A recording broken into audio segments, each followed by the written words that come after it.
Hello and welcome to Unexplained Possibilities Podcast Live. I'm your host, Melvin the Crimson Taurus, and normally this is where I would say this is Neima the Third-Eyed Mystic, but she's running a bit late today. So this is not Neima the Third-Eyed Mystic. Instead, I'm going to introduce our guest tonight. And, before I introduce him, I do want to say that Neima was the one who put the show together. I was bumming it somewhere, and she took the reins, and she's like, Melvin, we're going to handle this right now. We're getting it done. And huge credit goes to her. So, way to go, Neima. It's kind of ironic you're not here yet, but you still get all the credit. Introducing our guest, he's a fitness trainer, public speaker, author, and immortal humanoid, which I quite like that title. Please welcome our guest, Josh Hewitt. Thank you very much. I connected on Instagram originally with Third Eye Mystic, and we were exchanging posts and information related to psychedelics and spirituality and higher awareness, and I received the invitation to come on the show and checked out some of your other podcasts, and it's great stuff. This is an area that I love talking about and just getting into to the chat tonight. And Neima just told me she is here. So there you go. Yeah, wow, it kind of worked out, I suppose. So I used the word enlightenment a couple of good times, and it's a term that's millennia old. What is enlightenment? Yeah, that's a hard one to get into, because I think it's like we were talking about when and we'll get into it a little later, some of the experiences I had and the others are having. Some of these experiences are beyond putting into words. It's experiential. It's not something you can just talk about. And I kind of feel like enlightenment is almost like that as well. Everyone will describe it differently.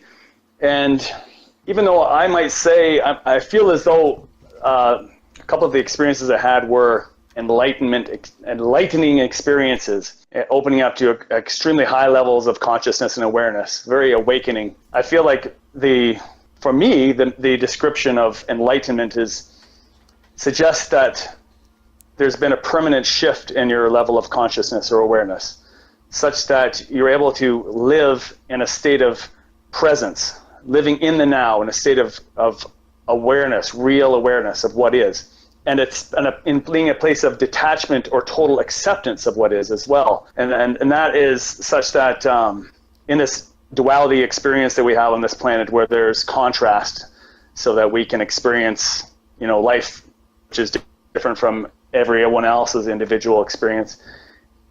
Enlightened, you're able to see the unity behind that. You're able to see the connectivity. You're able to see the oneness of everything. You're able to see that we are just a part of this constant existence. We're all part of that source energy. And I feel like when you can be in that state of acceptance, presence, higher awareness of what truly is, non-judgment, you'll also have a sense of bliss, or you'll be aware of the love that is really behind all of existence. And that's not really a bliss suggesting that when you're enlightened, you're experiencing pleasure all the time. It's a bliss in that you're detached from suffering. You've left suffering behind. So I don't know if that's a really long description, but from the few people I follow that I feel like are enlightened individuals, it seems like there was that shift, not such as a awakening experience or individual experiences, but a permanent shift in consciousness, if that makes sense. Yeah, it makes sense to me. I get that. Neima, what about you? Yeah, it's like basically leaving a fear-based mindset and into a loving one. Yeah, and I think a big part of that, as far as mindset goes, is a disconnection or a disassociation with ego, which is, people have different ideas of ego, but I think how I like to understand it, or how it's been explained to me, is and ego is very identified with our beliefs and our individuality and our separateness and our divisiveness. So ego needs to have an identity that is separate from others. And often to reinforce that ego identity, we need conflict, we need contrast, we need to have someone that we disagree with so we can be right and they can be wrong. And often if we're not aware of that ego identification, it rules us. We become, no, I'm right wing, I'm left wing, I'm religious, I have this belief, I have that belief, I'm on this side and you're on that side. And you really cover up your authentic self, which is connected to everything, and so that you can feed the ego's need to be separate. And I believe once you become enlightened, you really let go of that ego identification, and you really can take a step back and see that your beliefs and your thoughts and your prejudices and all of those, that the thinking part of your mind becomes just a tool that you can use upon demand, as opposed to it ruling you. You run it, if that makes sense. Because I think people talk about ego death, and I've had a couple of my experiences, which we'll get into, there was a complete ego death. I had no idea what that really meant until I had that experience. I'm like, wow, that's what it's like to be no thought, to have no recording mechanism or thought, noise in the back of your head going on at all. And that's something different. And I can imagine what it must be like if you can live in that state of not having the thoughts constantly running. It sounds a little bit like Zen, or this thing that in some Japanese folklore they call it the power of nothingness. Mm-hmm. Yeah, no thought, power of nothingness. It's ego death. It's a number of different ways of looking at it. I think part of the way to look at it is not necessarily that our ego is bad and we need to get rid of it, but just using it for what it is. Like, it's a role to play that helps us function in society and do our job and relate to other people and be able to understand where they're coming from. And you put on that mask when you need to relate to people. But if you think you are the mask, then we run into problems, That's what the ego's for, though. I guess in a way we all wear a mask too, and sometimes we're afraid to take it off. Mm-hmm. You become extremely vulnerable. Yeah. That's the biggest issue. Yeah, I think it's incredibly liberating to make yourself vulnerable like that by just removing those barriers and taking that mask off and being your authentic self. But it's also very frightening initially, even as we were talking about before the show, about when I posted my first video of my big psychedelic experience that I had, which was my first real awakening experience. This guy making a video live to the world, the interwebs. Yeah, you know what? Let's actually get into that a little bit, because here you are. You're a fitness guy. You're a bodybuilder. I'm looking at your videos and everything. You're borderline the Hulk, and well, okay, maybe maybe the mini Hulk. Okay, well, I'll take it. Hey, just take it. All right, it's a compliment. And you got it. You come across a video where you're talking about your DMT experience. What led you to try DMT and get that spiritual awakening? Like, how does that happen? Yeah, what the hell, right? Where did that come from? It's like, let's talk about nutrition and exercise, and then let's blow our minds right in the next video. I know it seems to be somewhat disconnect, or not to flow in sequence. But if you think about how I look at it, is I'm on a journey of health and wellness, and me realizing early on that the mind had played a huge role in our wellness, and law of attraction became very popularized and then Hollywoodized, and The Secret was great, but very a fluffy version of introducing energetics. And well, you know what, we needed to be easily digested by the masses, right? And then huge amounts of people completely misinterpreted. Oh, I just wish for something and I get it. Why am I not getting it?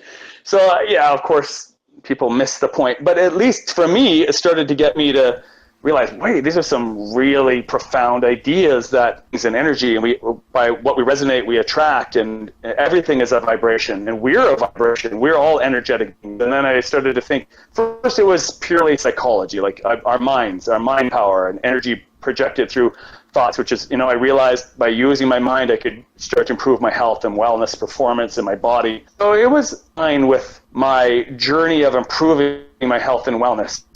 the brain is part of the body, and the mind is an extension of that. And then I started to realize, wait a minute, something like, especially when I started introducing little bits of meditation into my lifestyle, I was like, wait, there's a consciousness or an awareness beyond the mind, bigger than the mind, and really their brain and your thoughts are just a tool, another sense in such a way that our consciousness, your whatever you want to call it, your soul or your presence or your whatever, your source, your spirit, uses the thoughts in your brain as another sense, just like touch and sight and smell and hearing and thought, thinking. I myself and so many other people are identified with the thoughts in particular as us. I think, therefore I am, so the famous philosopher said.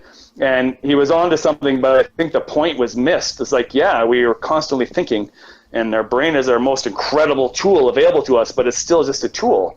And you know what made me really want to explore beyond meditation and breath work and law of attraction and all of that was I was watching and listening to some interviews with, I can't remember his name, one of the people who was on The Secret. I started to look into, okay, who are the people who are on this movie? Because some of them do have some really interesting ideas, and I followed their own work. And one of them was talking about ayahuasca.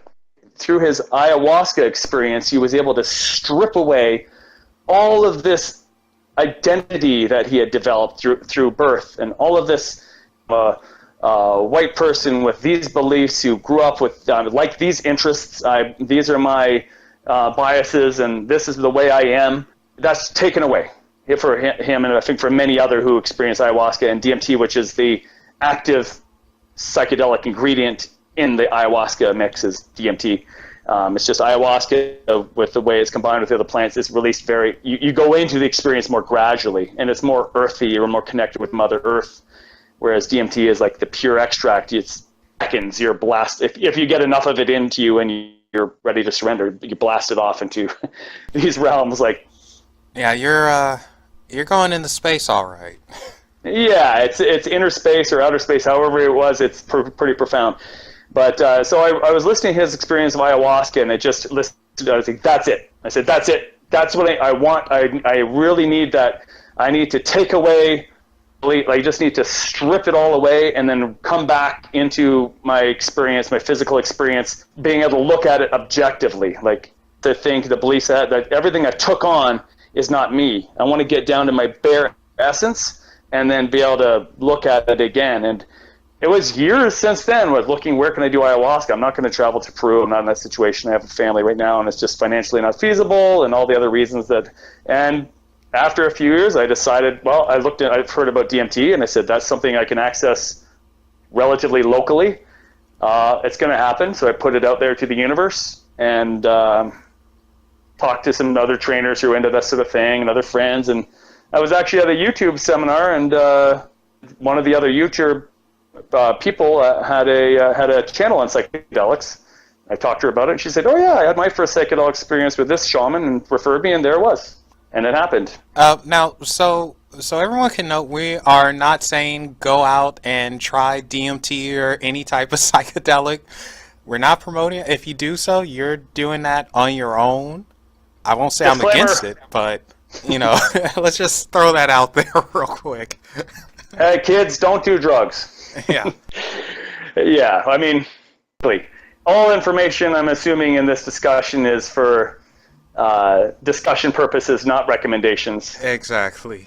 And just the same way when I listened to someone talking about their experience, they didn't say go do it. They would just, this is what happened, and it resonated, and it was the path that I chose to take. And listen to your heart and follow a path that resonates with you and at a deeper level, like without assuming that there's a right way or a wrong way. Like now that I'm very, very passionate about waking up, I hesitate to get into this. Is a whole other thing, because my goal, I would say, if I have only a purpose in life, the ultimate purpose is to become fully enlightened, fully awake, fully aware, and live in that state of presence at all times. But in saying that, it's almost like it's a goal. It's like your ego wants to acquire things, stuff, and experiences. It's almost like your ego says, yeah, okay, now you're going to be the enlightened guy. That's the risk of whenever you try to say, I'm going to be enlightened. Now You're I'm going to become the Buddha. Yeah, and exactly. And it's like we are already right here, right now. We're already there. We're already having this physical experience that we chose to have. We chose to come into this experience so that the universe or source energy or God could experience itself. And if you're only one, you cannot have that experience. You need other. You need to have unique expression of this source energy. So I feel like we came into this existence to experience something different, something that is an expression of a different experience. You have a different view or perspective of this existence than I do, and I learn from your view of that, and I learn from seeing how everyone else is functioning, and that's why we're all individuals, but we all still come from the same source. We're all part of that unity consciousness. So I feel like we're already there if we could only let ourselves be. But, easier said than done. So we feel like, at least for me, there's part of me that feels like I need to go through a process to get there. It's like people say I'm on a journey. It's like, where are you I'm on a spiritual journey, but where are you on a journey to? Inward, right? So where do you go? Where are you going to go? Where am I going? I'm already here. So it's like a mind fuck. It's like you want to get somewhere, but if you're really, when you get there, you realize you're already there. We're already here. We want to become something, but really all we're doing is stripping away all the extras. We're not becoming anything. We're letting go of the excess so that we can be truly what we already are. So it's almost like I want to learn all of these things and grow and have experiences, and I'm learning Kriya Yoga now, this meditation, which is into your third eye and crown chakra and become more connected spiritually. And I'm learning all of these things, but it's almost like all these things you learn and all of these experiences you have and everything, all the knowledge and extra stuff you do, it comes down to letting it all go, completely being here, letting your mind be quiet, and you realize that was the cosmic joke in my last DMT experience, 5-MeO experience. I came out just laughing my ass off because I realized to be what we already are. It's like we go through so much just to be ourselves. And if I really believe that in the bigger picture, if people were able to just let go, surrender to what is, we wake up. And thankfully I've been blessed to have moments of that clarity. I know what it's like. I know what it is, and that's my main purpose is to be able to live like that on a constant basis. And I guess the other thing is that we have so much entrained patterns and beliefs and grooved or ingrained outside influences that they affect us whether we notice it or not. I mean, it's on a subconscious level at this point. And how do we get past those influences? How do you shut them out? I guess sometimes it's not as easy as just saying, oh, I'm surrendering to everything that is, no matter what. And you're like, okay, that's easy enough, easier said than done, but then resistance comes up because you're so used to doing things a certain way. And you're right, outside influences definitely affect that, but also our brains are an incredible tool, but if we've been using them a certain way for years and years and years, you get certain neural grooves, like certain it becomes habit. It becomes a habit, and I think people that have become enlightened, they just grease that groove. They just streamline themselves to awareness. It's like the other neural patterns just fall away. But if we're not that, then we do the work. We remind ourselves, constant reminders to be here, be here now, let go of those thoughts that don't serve us, use our brain as a tool rather than a master. And that's what I feel like, before we get into specifically the DMT experiences, I almost feel like as powerful as it was for me and as powerful as psychedelics and meditation and breath work, and for some people it's Tai Chi, yoga, Qigong, whatever it is, whatever method you're using to become awake and more present, or reach a higher level of consciousness or awareness, they're all just reminders to be here now. They're all reminders of what we already are. It's almost like another tool to help us learn how to let go and surrender to what is. So any one of them could be. It could be you could just be out in nature and just suddenly take in the beauty of it and realize, wow. Taking a step back, slowing down, looking around. I always tell people, if they just take a little drive to a forest or something and just look around and just listen to it, and you will see and hear such beauty, and it's natural and it's here for us, and it hits you where it's like, wow, how could I have been missing this for so long? And it's relaxing, it's energizing. And, for me, Absolutely. it's a type of awakening where it's like, man, forget, I don't need to find happiness. Happiness is here. What I've been searching for, it's right here. I just need to open my eyes and look at it. Absolutely. I mean, nature, I think, is close to God as you can get. In some cases, it's how the power of stillness. Like, there's such profundity in silence and stillness. I mean, even like just the sounds of nature, there's a silence that it comes from that is just connects you with everything. And if you can take that awareness that you get from being really connected and silent and still in nature, take that into your everyday experience and realize even that asshole at work that annoys the hell out of you is still an expression of nature and beauty. And like, he's another expression of source energy. Just, it's another note in this chorus of life that we're part of. That's the challenge, is to realize that it's all beautiful, and it all comes from the source of love, even the stuff we really don't like, because we're great at being present and aware and full of compassion and higher consciousness when things are really smooth, like when we're in a very controlled environment and we're with people we love. And I think that's very important to remind ourselves by being around people that are on the same path and being in nature. But all of the stuff that we have a resistance to, can we be detached with that? Can we be in acceptance of that as well? That's the challenge, you know what I mean? And if we can be in that state, then we've really reached a place of higher awareness where we realize this is all part of it all has a purpose. It's all happening for a reason. It's all part of this human evolution, right? I mean, I would hope so, but let me tell you, there are some people who really test my patience. Yeah. And you're thankful for that, because we're thankful for those tests, right? Because how do we grow if we're not challenged and tested, right? Yeah, exactly. Neima, she's over there like, oh yeah, because I have to put up with you, Melvin. No, but I do understand what you're saying, though.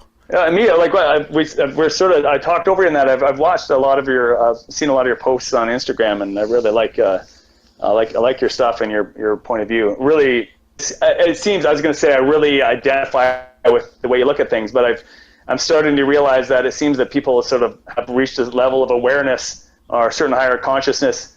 You all start to see things the same way, because once you see the truth, it's constant. That's what it is. You know what I mean? It's not like, yeah. Like, how do you look at that as far as awareness and being present versus? I feel like everyone's getting on the same page lately, and it kind of trips me out, because I'm curious what's going to happen when we're all enlightened. Like, yeah. ever all be at the same point of thought process and not being so separated? Well, I feel Melvin and I were talking a little bit about, before we went live, about that it feels as though, and maybe you can echo this, that there's an elevating of consciousness globally, that there seems to be a global awakening, that humankind's awareness overall over the planet in general seems to be raising. And we were talking about, well, yeah, but look at the news. I mean, the contrast is there as well, becomes more pronounced. And I feel as though smaller scale and a microcosm of that bigger awakening, every time there's been a shift as far as like the feminist movement, there was like, black rights, there was like all of these movements, like there was a pendulum that swung in almost the other direction. There was always this extreme shift. And it feels like as human consciousness is elevating, there's the resistance to that in the other direction. There's some people that are like, what the hell is going on? Like, I want to make America great again. Like, make it back the way it was before. When I was like, what the hell is so great about it before, man? But yeah. People, they just don't like change, and we are resistant to change. Mm-hmm. And the one thing that's constant is change, right? Exactly. That's the one thing that no matter what, there's change. It's a juicy contradiction. Mm-hmm. And I think this is, I mean, it's something that's an important reminder is that as things are changing in the right direction, we're going to see more and more of these people that are just not ready.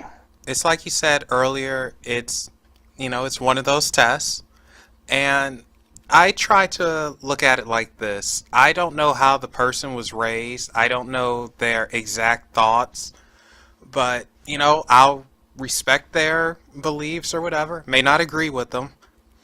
And, just they have to go their own way and just find what helps them reach that type of unity. Sometimes it takes several lifetimes, you never know. If this may not be the life where they gain that acceptance or anything like that. It could be another life.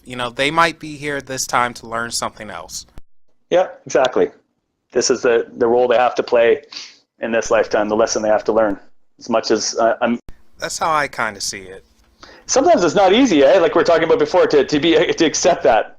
These assholes are going to be, we got to let them learn their lesson on their own time. It's like, no, but come on.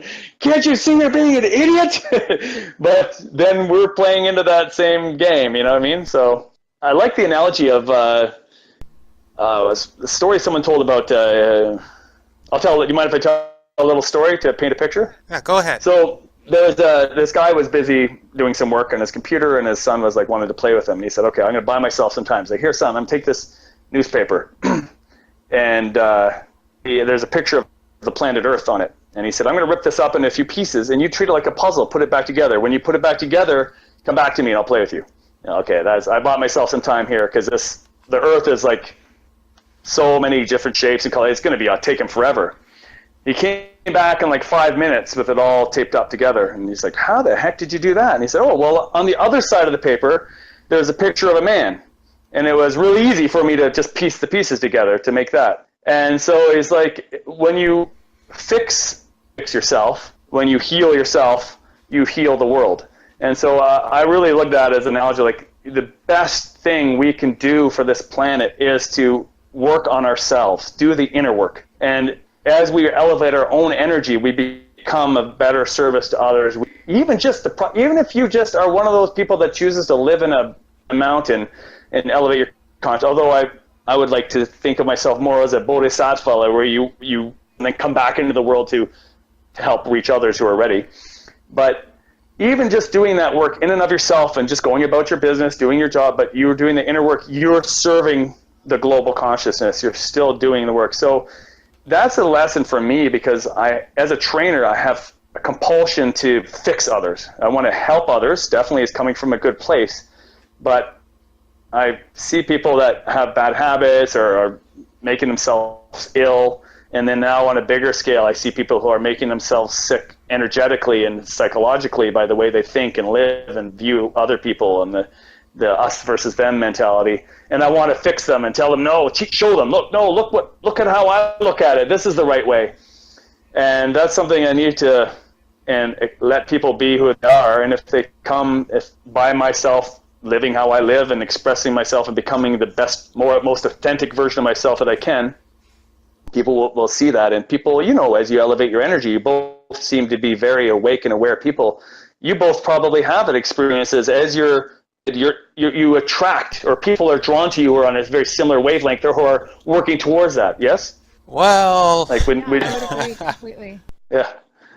No, you see the contrast. The contrast is standing out more to you as well.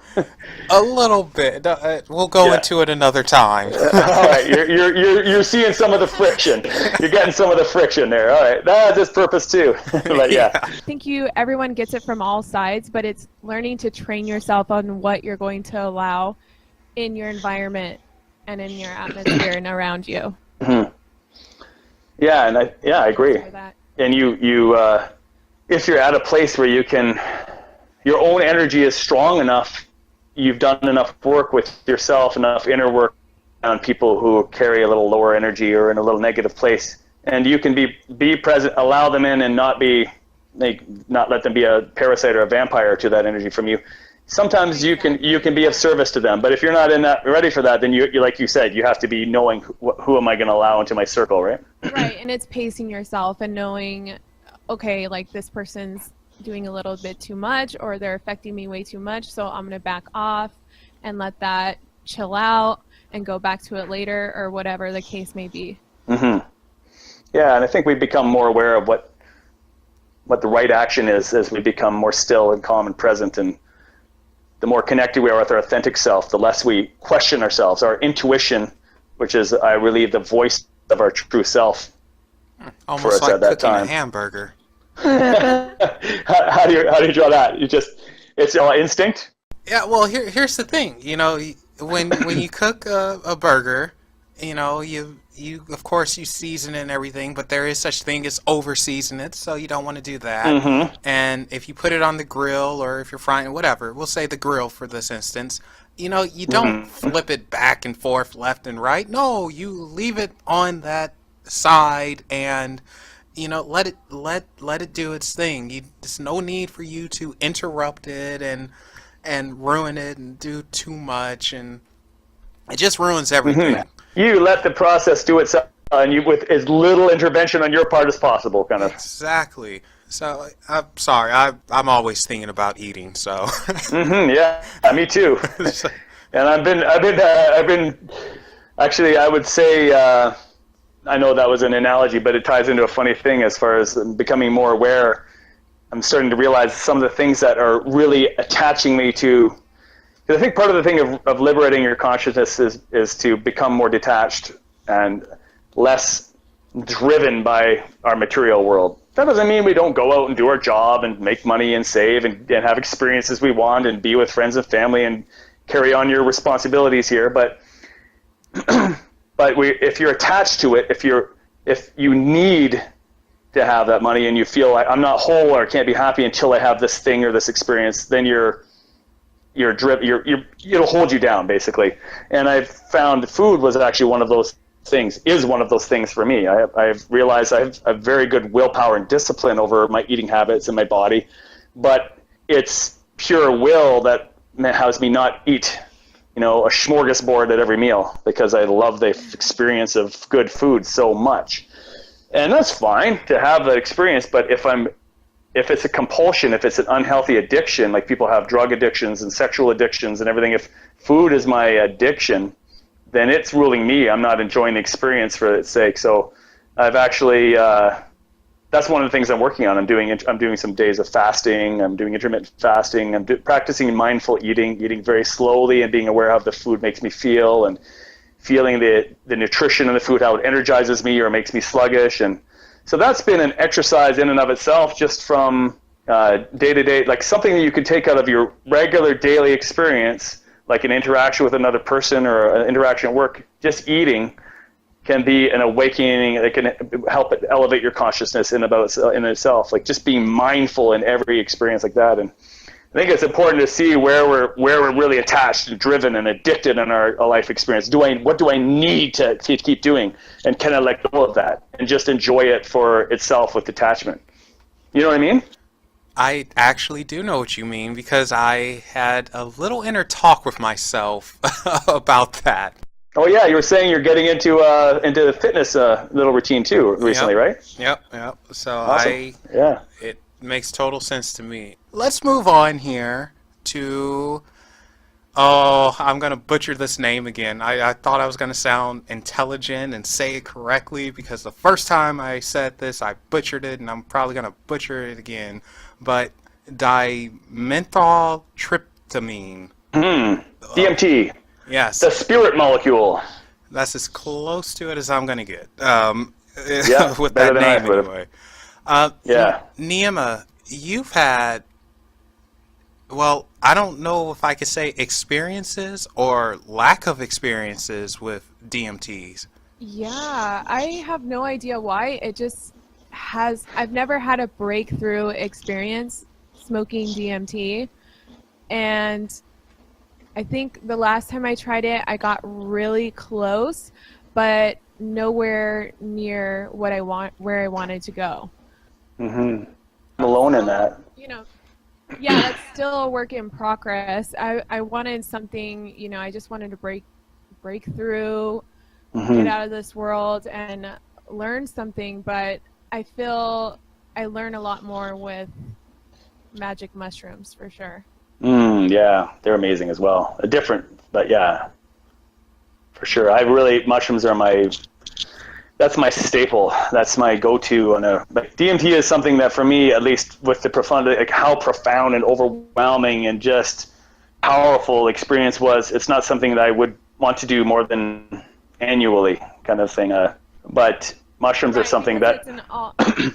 Yeah, Sorry? magic mushrooms is like an all-day thing, and then DMT is like a quick in and out, 10 minutes tops.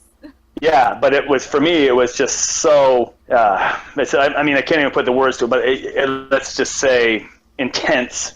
And the other thing is, even though at the time, consciousness time, the earth time or whatever, clock time was within 20 minutes or so, in the experience for myself, there's no measurement of time. It could have been an eternity. It could have been weeks and weeks as far as the experience was for me. I came back and it was like my body was the same, but my mind had months of other worlds or other realms. Or I actually have a bit of a theory on that, because you know how pretty much all living things produce DMT naturally, right? And right. They say that before we pass away, or like right on the brink, our body releases the most amount of DMT. And at birth. Oh, and at birth. So my thinking is it's something that actually connects us to parallel dimensions or universes, realms, whatever you want to call it, higher spiritual planes. I think that's something that connects us to it. And I almost want to do an experiment on this, not necessarily with the DMT itself, but people who had near-death experiences, like my friend AP, the alien photog. He's the guy I was telling you about before we started recording. Yeah. And he had a near-death experience. And a lot of people who have near-death experiences, they say, I saw the tunnel of light, and after that, I was in heaven. I was looking around, and I think I saw Jesus, and he looks Arabic. Yeah. And that was him then. Yeah, you saw him. Yeah, he said he heard voices, families. It was something. He didn't want to leave. He wanted to stay, and eventually he came to, and he was in a coma. And it's a story to that. I'm gonna save it for another time. But he came to, and he was just blown away. His mind was awakened to something bigger, and like I want to see if someone away from the U.S. without the influence of Christianity, if they have a near-death experience, what would they see? Would they see things from the religious influence in their culture, or would it be something similar? The white light, the tunnel, the pearly gates, St. Peter, Jesus, whoever. And if so, why is it the same? Or because if it's the same, then that it won't mean that it's a different realm or anything, but it could mean that there's some type of connection, and we are indeed seeing a different realm. And I truly believe that DMT is a way for us to peek behind the veil and see what we're not seeing, perhaps to see where we came from originally or where we're possibly going to go. Yeah, it absolutely is. I have no question about that, having experienced it, that it has that potential. You touched on a couple of things there. First of all, sorry, how do you pronounce your name properly again? Neima, sorry. Yes, so for the one thing, as far as tried DMT and then not having a breakthrough, and why that might be, and relative to others who have had this completely mind-blowing experience. And then touching on near-death experiences, which is a really poignant topic as well. Do you mind if I just sidetrack a little onto, you touched on religion, and people who have a particular religious bias may influence their experience. You're saying, what if people who didn't have a religious perspective, what would their experience be? And you can definitely, I think Google will tell you, like, no religious background at all have had very similar near-death experiences, as far as the tunnel leading to the white light with on the other side there's this bliss and oneness, and they're religious, then you see that as heaven. And there are entities that you may guide you there. And if you tend to have a particular bias towards one belief system, you may identify them as, oh, it was Jesus, or oh, it was Buddha, or oh, it was whoever. But I think it's really not arbitrary, but it doesn't matter what your belief system is.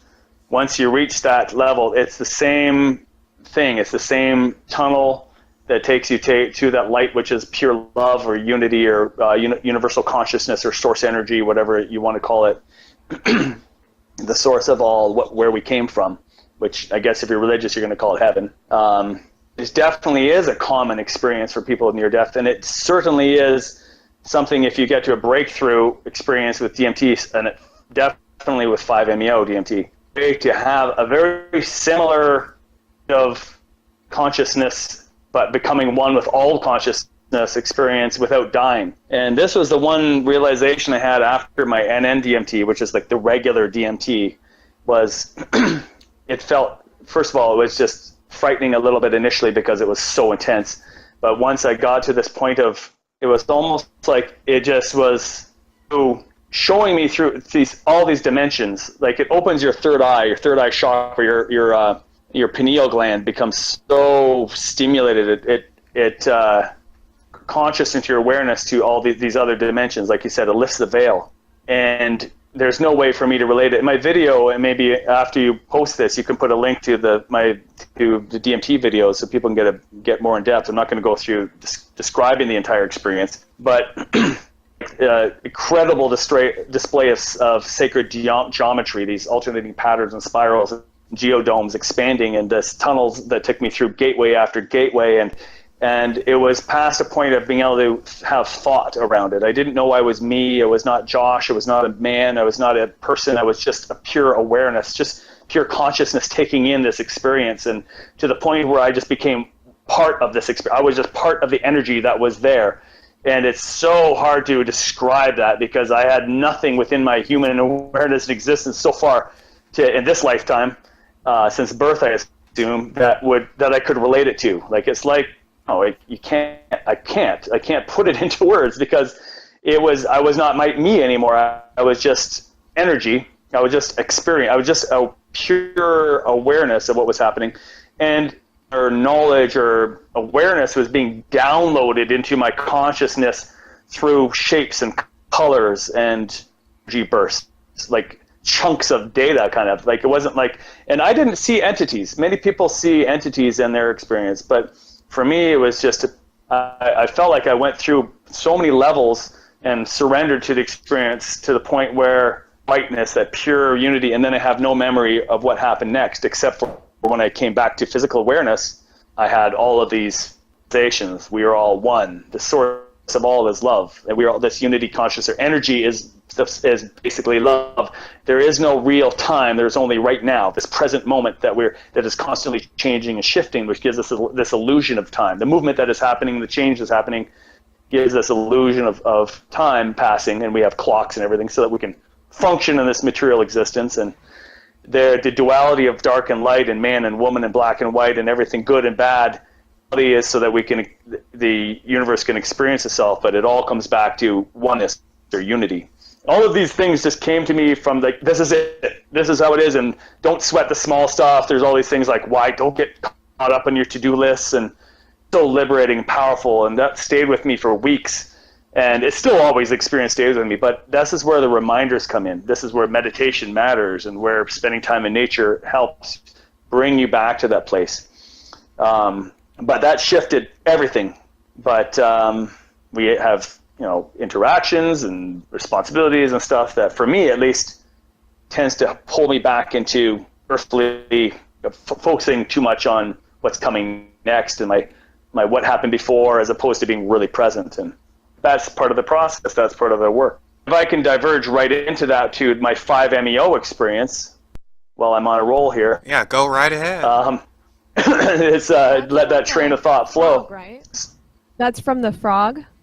Yeah, that's the toad medicine. Yeah, that's the toad that's in, it's an American desert that these toads are, I think there's a couple of places on the planet there, but they're prevalent there. Well, I know there's one in a spot in Mexico where they get them, and they'll extract DMT from them, and they help people who are addicted to drugs come off of it. They'll give it to them, and it works. Yeah, both forms of DMT have been known to cure addictions and to cure like alcohol, cure, but at least give the person such a profound sense of awareness that they can become disconnected with that addiction or that attachment that they had. They're like, they can see it for what it is.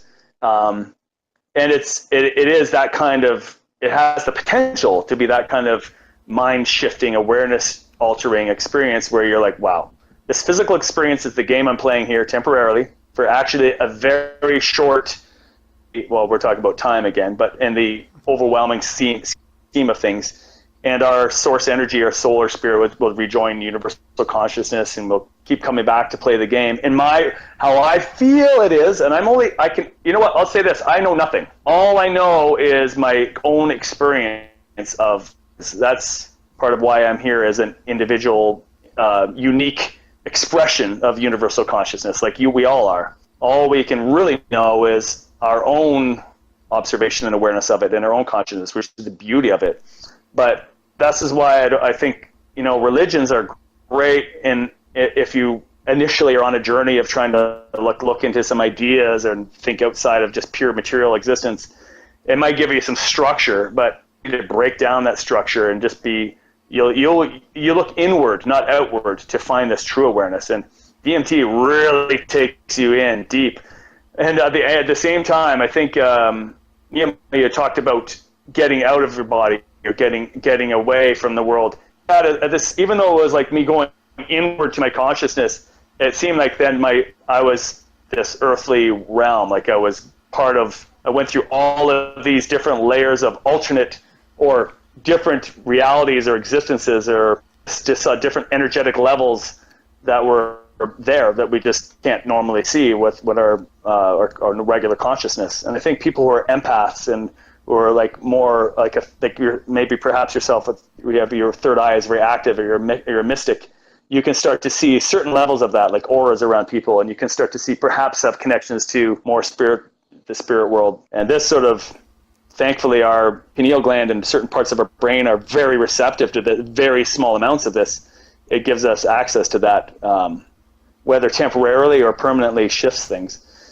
And so I do believe that the 5-MeO, that whole rigmarole up the chakras or up these different levels of energetic experience, it takes you right to oneness, unity consciousness. So there was really no visual. There was no, again, it's even harder to describe because there's nothing to describe, because it puts you into that unity consciousness where there's complete ego loss. There's no thought. There's no recording mechanism going on in your brain to have an image to talk about, or a thought, or a sight, or a thing.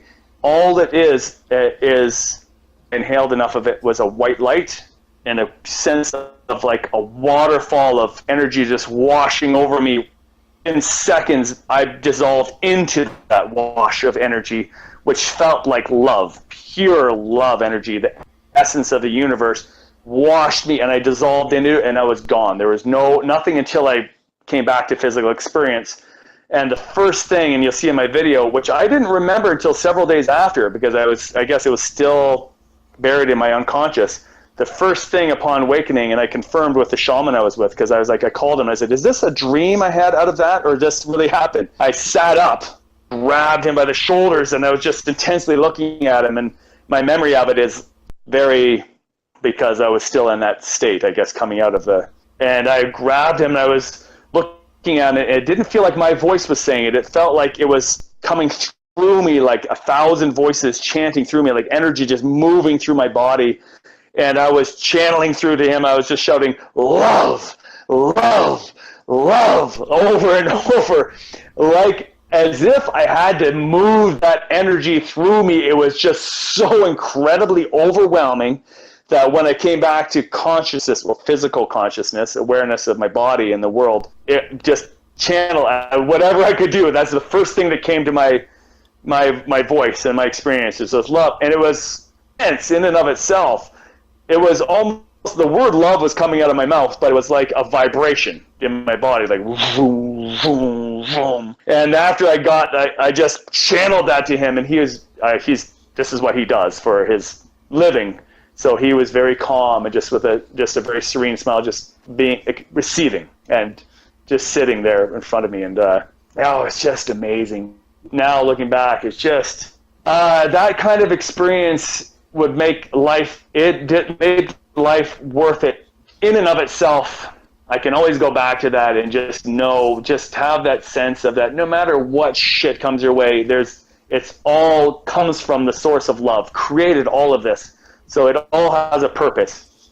The only physical experience that I could even relate, even closely, to come touch it, was the birth of my daughter. Like being there when she was born and holding her against my chest was as close to an earthly experience as I could have to that, but still it doesn't touch it. And I don't mean that to diminish. It's just that there's nothing like it. And then I passed out once I had spent that and channeled it, and I remember waking again, which is what I remembered immediately after the experience, and just exhausted and just lying there, but pleasantly exhausted. Like you just gave everything. You just up to, your heart chakra was wide open, and first things I said was, I just want to love more. Like if I had anything to do in this life that I really want, I just want to love more. I just want to be love, experience love, receive it.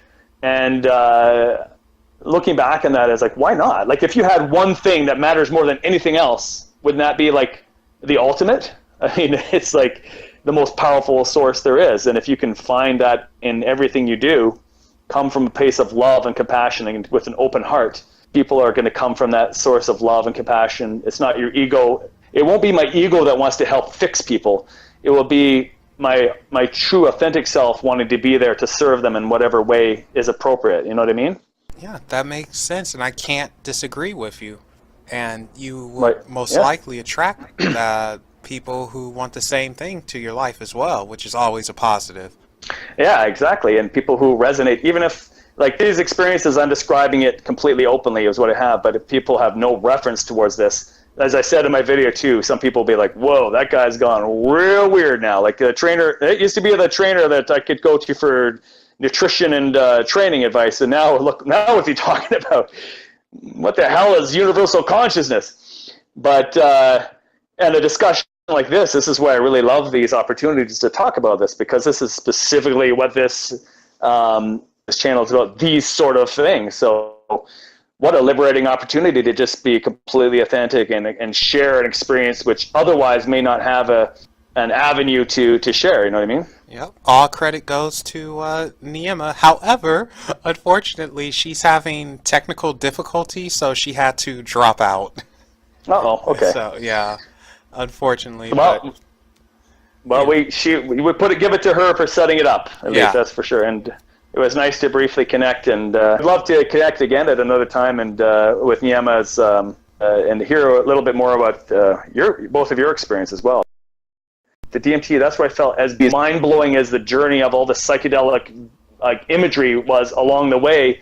When I reached that state of calm oneness, of nothingness, which is part of everything really, it was the most enriching and awakening experience I could have. And so I think it's almost good to be able to surrender if the opportunity comes, and if one is open, to surrender to that nothingness or that oneness or that unity experience, in addition to looking for forms, like material or outside external forms for our guidance. And that, yeah. Could that also be a double-edged sword, though? Because you experience something so profound, you want to experience it again, you want to search for it, and that leads you to neglecting some of the other things, some of your other responsibilities, even though, they may not be the best responsibilities in the world, but how we make a living and how we deal with things currently, we have to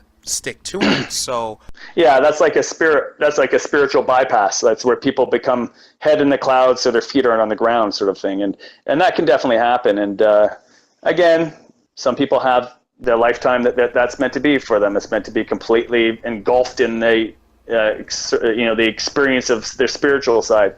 But I do believe that the ultimate expression of, or like becoming enlightened, would give you such an awareness and a connection with not only your higher self and universal consciousness, but also an understanding of this material physical world, that you can function very efficiently here without becoming too attached and identified with it.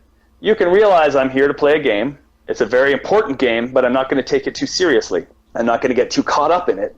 But I can play my role in this game, and I can do my good work, and I realize that there's some very important things that I can do while I'm here, but not to get too wrapped up in it.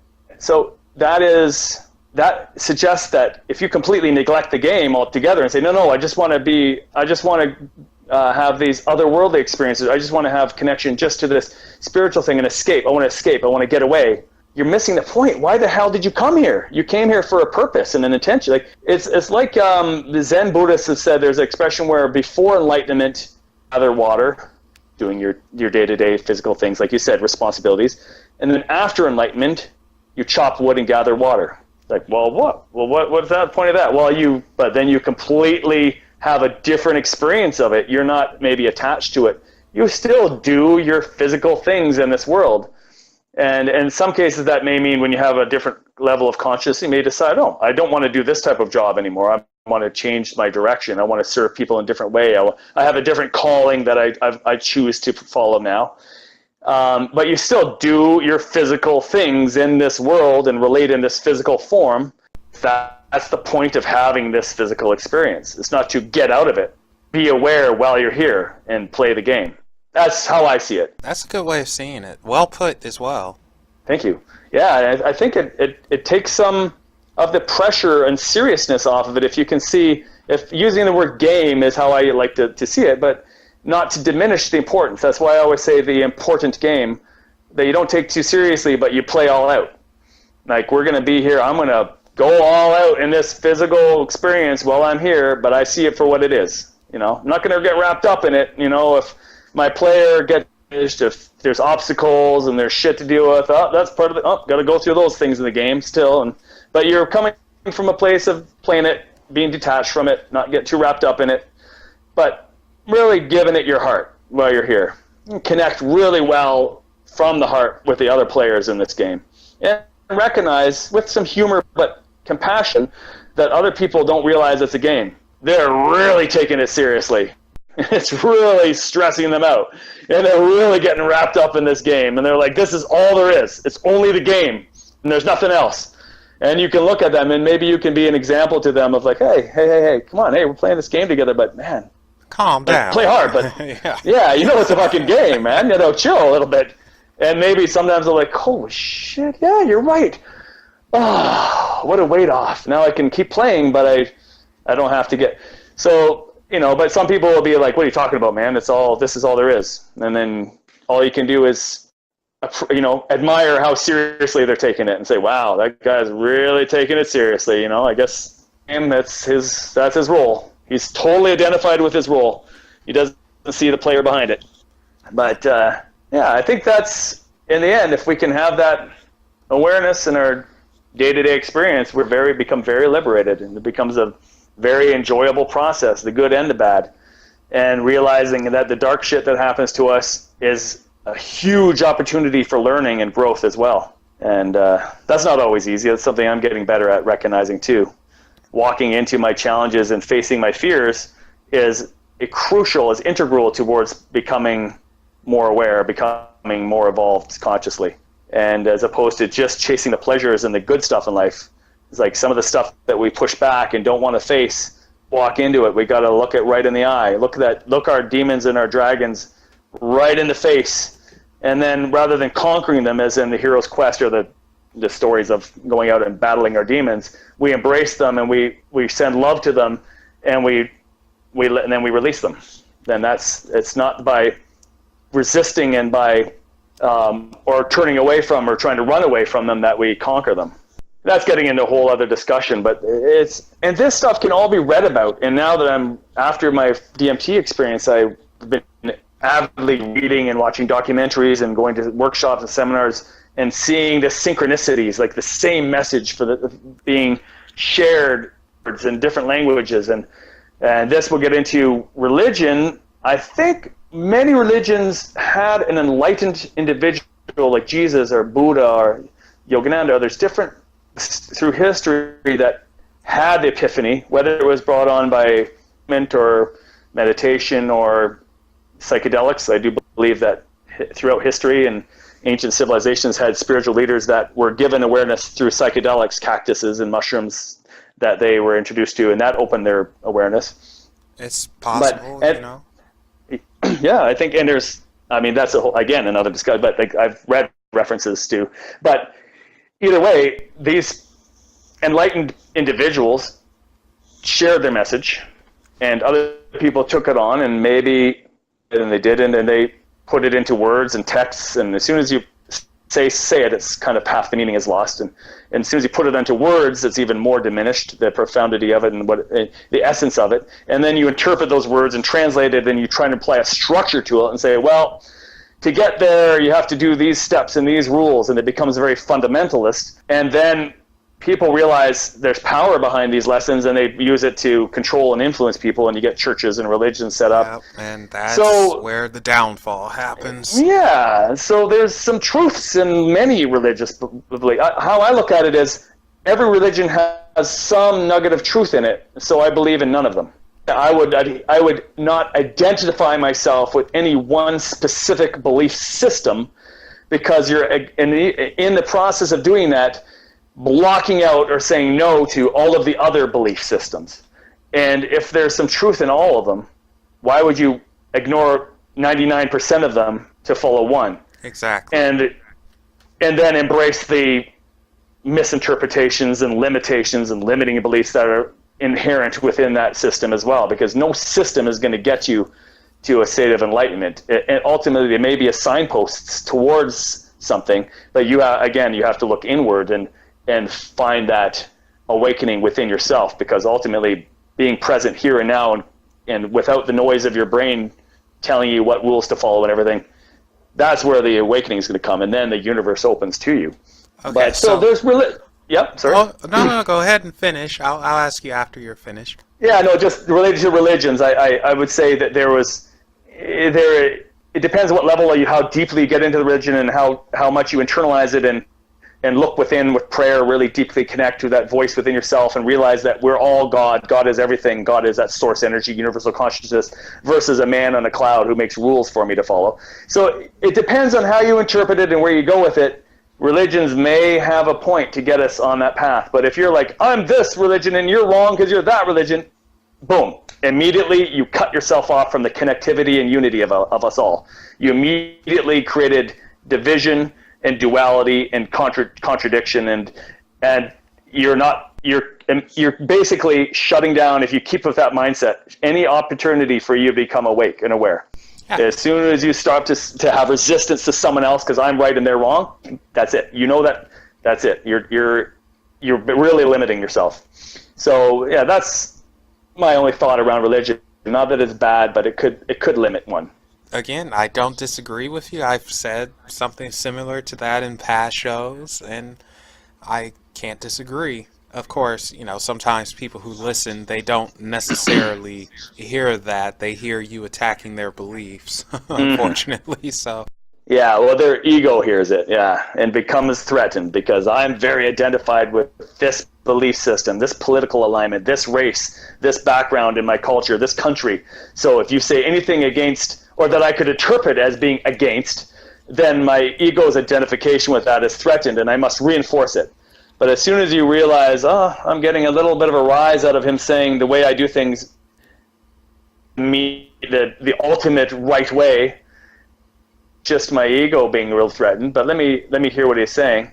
You can disconnect from your ego's need to defend and be right, and you can be open and be, I like to say, realize I don't have to be this or that or up or down or right or left. I can just be here and experience life as it is and not need to be against one thing or for one thing. I can just go through my life sharing my love and compassion and helping to elevate this consciousness without fighting something. It's better to be, I think, to support us that you're passionate about and be for, rather than to be, say, I'm against something else. Like, rather than anti-war, it would be better to be pro-peace. And we have to be like anti-hate, rather than be pro-love. Because as soon as you resist something, you add power to it. So even the Bible, they say, resist not evil. And there are certain quotes like, when you stare into the abyss, you become, basically, you can become part of the abyss. So if you're fighting monsters, you become a monster, basically. Yeah. I mean, you have to, though. How do you kill a monster? By becoming one. Right. I mean, yeah, unless you face that monster and then you give it love and release it and realize that that's just a dark side of yourself that your shadow self that needed to be, awareness needed to be given to it. And then you release it and you focus on the light, if that's what your purpose is. And I think it's also like resist, that which you resist persists. It's it ties into law of attraction and everything as well. So this whole I'm against something else because I'm for this, I think that will diminish over as human consciousness evolves.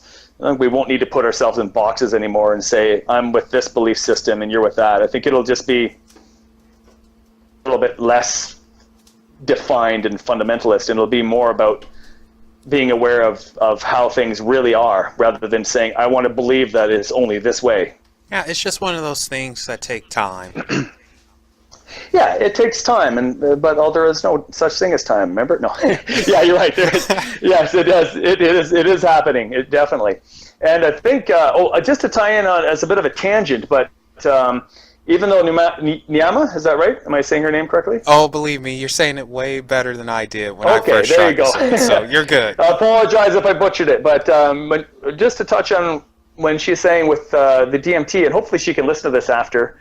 I'm sorry I don't get to speak to her directly regarding this, because I think it's such an amazing opportunity to have very profound experience with DMT, and I'm sure the other mushrooms as well at higher doses I've had experience with mushrooms at one point in nature in the cottage, and blew my mind. It caught me off guard. I wasn't expecting it, because I've done it several times, and this one time I had to sit down and just close my eyes and just go to this journey with the sacred geometry, where I saw what seemed to be a goddess or a being with many, many eyes. It was just mind-blowing. It touched me on the forehead and I got to a point of that white light experience where my body dissolved into didn't have a defined border to my body. It became like I'm part of this chair and the sea. And then in that moment just made me really realize on a very fundamental level, we are all connected. We are all, and not just as humans, trees, life,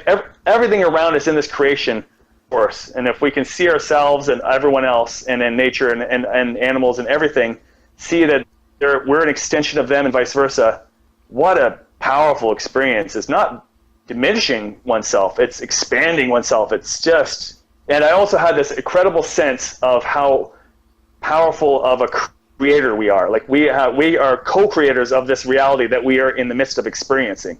We have the power within us to shape our experience and attract and shape our what is happening in this reality, if we're only become aware of that. And that was from mushrooms.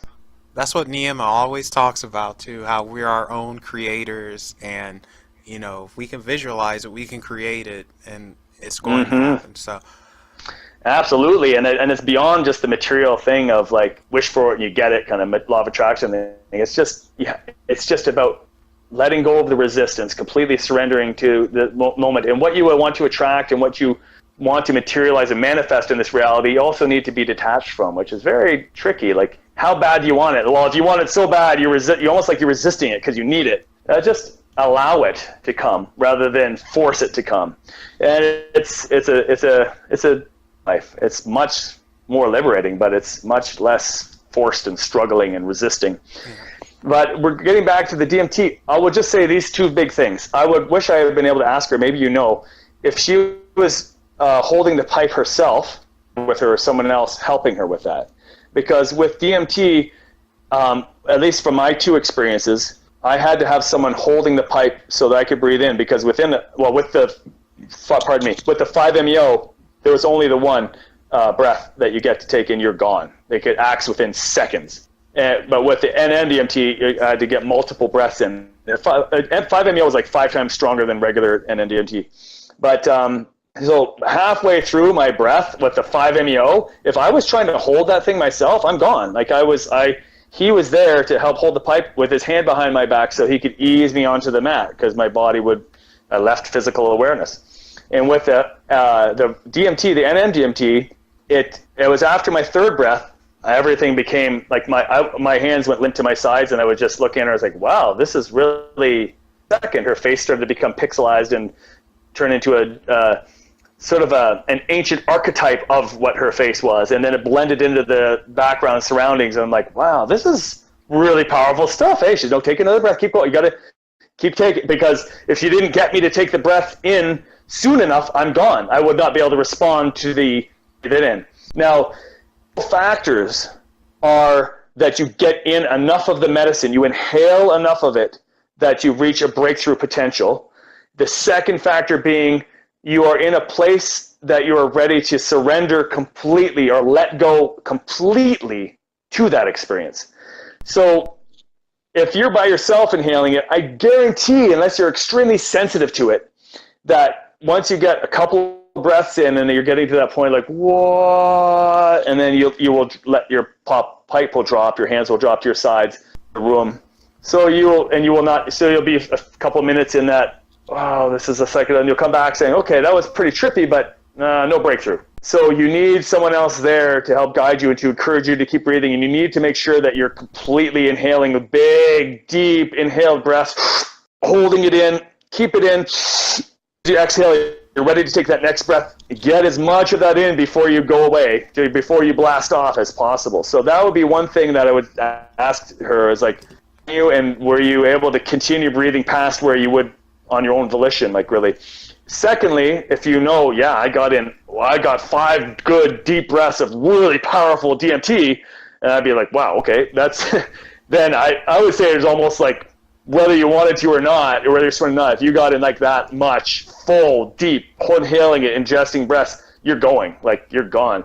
Once you blast off, then it's a matter of, and you may be conscious or unconscious of it, to surrender to it is, if no matter, even if you're a very enlightened person or like very aware or like very into spirituality, and there's still a really big part of yourself that's strongly ego attached or just not ready to let go, just does not want to release something in this physical experience that you're attached to, you can resist that. Even within the experience, you could be at some level of seeing these other dimensional planes, but not quite ready to just completely blast off or release into letting go of like everything. Can you look past that and release it and not get caught, not get too distracted by the show, and say, I want the ultimate, I want this, and I want to be one with God. And when you can just release to, I don't need any distractions, and just once you've inhaled enough, surrender completely to the experience. Good for me, and that was my first, I almost had nothing to reference. You know what I think might have been part of the awesomeness of it, part of the way that I was able to do that was I had very little psychedelic experience before that. I think I'd done mushroom once in my 20s or something, and I had no reference. I didn't know what to expect. I had no resistance to it at all. So it may have helped you a little bit. Maybe. I had it was no fear going into it. I was just like, I wanted it so bad. I was at a point where my life was perfect for all intents and purposes. I have a beautiful, awake, aware wife who I love and I connect to, and my daughter is amazing. She's an angel, I swear to God, in human form. And I'm doing what I love as my career. I'm helping people in the fitness industry, which is just something I would do anyway if I didn't make money on it. And I live in a beautiful house in Barrie, this city, which has a great sense of community and nature. And when we moved from Toronto, I'm like, this is it. And every little change I make, I was like, why am I freaking stressed still? What's missing? Like, what am I going to just get the next thing? I could make more money. We have debt and we have mortgage, and it's like, maybe that once my mortgage is paid, then I'll be happy. No, once I get this more things, then once I get a better car, then once I get, you know the game, right? You know how the trappings of society can hook you like that, right? And I think a lot of us never wake up out of that, what I would call playing the game. We take it so seriously that we think that the game is it. That's life. We have to make more money. We have to get more friends, more prestige. And we never escape that. We never look past that. And that's where I was finding that no matter how much I've read and meditated and tried to center myself, I keep getting in this funk. Like I needed to know what my purpose was. And so my DMT, I connected with DMT to find out my purpose. And I came out laughing at that, saying, wow, how small for me to think that we're here for my purpose. We choose our purpose, but if there was any kind of purpose as far as our existence, ultimately is to become more aware, is to achieve that state of ultimate awareness, from which everything becomes very clear regardless. So getting stuff and doing things here is, like I said, it is important, but there's something way beyond that. So I guess for those who are listening through this whole diatribe, which I'm sure gives some interesting things for people to ponder, it's beyond thought, it's beyond things, it's beyond entities giving you information, which all of it is valuable and important. But it's the enlightenment would bring you to this place and connectivity and unity and consciousness beyond all of that, where you're just part of the source of all that is love.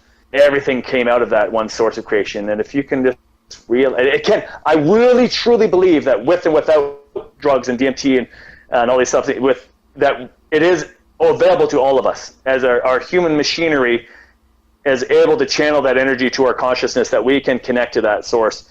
I think just things like DMT give us that fast track, or give us it intentionally. Our bodies are designed to be able to process DMT, like you said, at death and I was like saying at birth, coming into and out of this existence. It's naturally elevated in our bodies, and if we ingest it in super physiological levels while we're experiencing this, we are able to connect to that source that we come into from birth and we go back to at death while we're here. And what value to have a real sense of what we come from while we're here and say, okay. So even though I get caught up in this shit sometimes, I can take a step back and say, yeah, but I get it. I know what's really going on. And that's so I can observe myself getting caught up and say, isn't that interesting? I'm really taking this seriously again. That's kind of fun. And you know what? I think that's a good place to end it for today. Absolutely. So, yeah, I really enjoyed the conversation.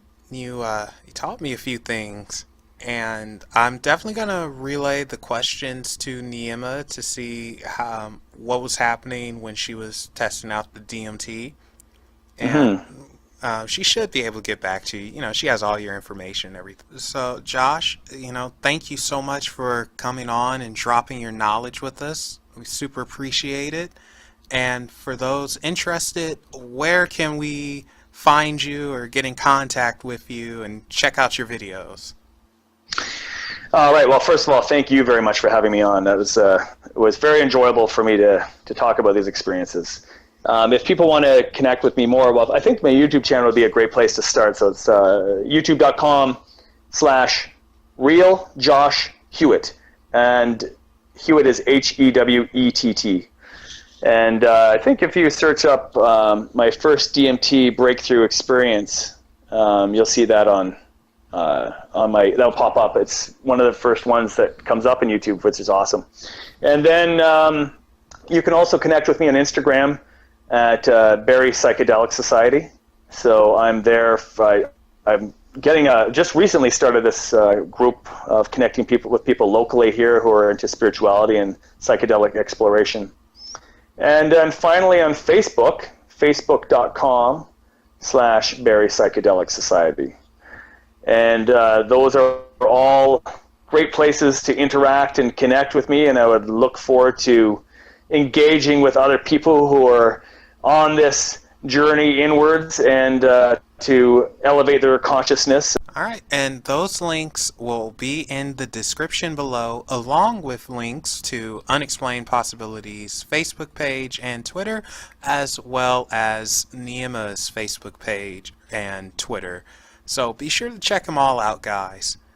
Normally, this is where I would say Neima drop a little Neimaism on us, but since she's not here, Josh, would you do the honors of dropping little words of wisdom for us to take us out? All right, no pressure.